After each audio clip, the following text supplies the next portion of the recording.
चलिए दोस्तों, आज हम बात करते हैं उष्मा की, जो आपके लिए काफी इंपॉर्टेंट टॉपिक रहने वाला है आरएसएसबी और आरपीएससी एग्जाम्स के अंदर। उष्मा यानी ऊर्जा का एक प्रकार। और ऊर्जा और कार्य को हम कैसे संबंधित करते हैं कि जिसमें ऊर्जा होती है वह कार्य कर सकता है और जो कार्य कर सकता है उसमें ऊर्जा होती है।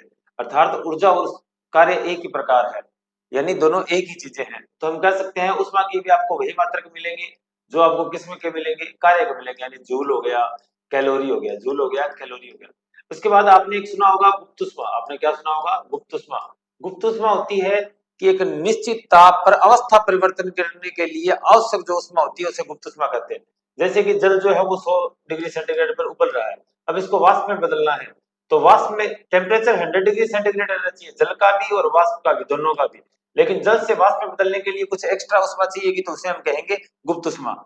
ये हो जाएगी वाष्पन की गुप्त उष्मा। ऐसे 0 डिग्री सेंटीग्रेड पर अगर बर्फ है और उसे किस में लेके आना है, जल में, यानी द्रव अवस्था में लेके आना है, तो उसे कह देंगे हम गलन की गुप्त उष्मा। उष्मा के प्रवाह के 3 प्रकार है। पहला होता है चालन। पहला कौन सा होता है? चालन। चालन जैसे कि हम धातुओं में पढ़ते हैं, इसमें क्या होता है कि एक कण जो है वो अपनी जगह पर रहेगा, उष्मा लेगा, खुद गर्म होगा और आगे एनर्जी पास कर देगा। इस तरह जो है हमने देखा है कि एक लोहे की अगर कोई छड़ है तो एक तरफ से गर्म करने पर दूसरी तरफ से भी गर्म हो जाती है। दूसरा प्रकार है समन। दूसरा प्रकार है समन। जैसे कि जल गर्म होता है, अगर जल गर्म हो रहा है तो जल के पार्टिकल ऊपर मुंह जाते हैं, हल्के होने के कारण ऊपर जाएंगे नीचे वाले पार्टिकल एनर्जी लेके, और ये जगह खाली होने पे ऊपर वाले पार्टिकल नीचे आ जाते हैं। तो इस तरह जो कण है वो खुद मूव करते हैं और गर्म होते हैं।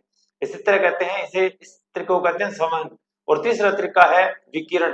विकिरण के अंदर किसी प्रकार के माध्यम की आवश्यकता नहीं होती, जैसे कि सूरज से क्या होता है, जो उष्मा है वो धरती पर आती है। अब हम बात करते हैं उष्मा के मापन की। उष्मा के मापन, पहला एक हम इसकी यूनिट देखते हैं, कैलोरी। कैलोरी क्या होती है कि 1 ग्राम जल हो, 1 ग्राम जल हो और उसका तापमान 1 डिग्री सेंटीग्रेड बढ़ाने के लिए आवश्यक उष्मा ही क्या होती है? कैलोरी होती है। इसके बाद हमने देखा है कि उष्मा यानी ताप। ताप को मापने के कई यूनिट है।